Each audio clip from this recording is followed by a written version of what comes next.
السلام علیکم ورحمۃ اللہ وبرکاتہ۔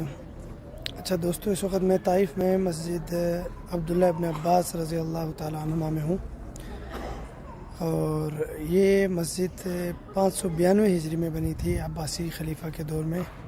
الناصر لدین اللہ کے نام سے مشہور تھا، احمد بن المستضیف اس کا نام تھا، عباسی خلیفہ۔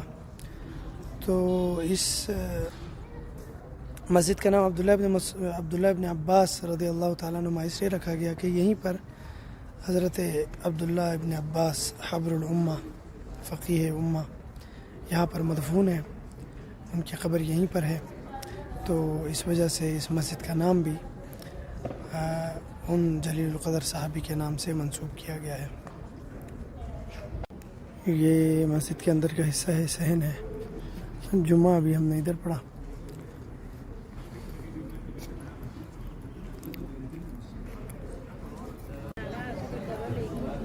یہ اس دیوار کے پیچھے حضرت عبداللہ ابن عباس رضی اللہ تعالیٰ عنہ کا مکتبہ ہے، اور یہیں پر ان کی قبر ہے۔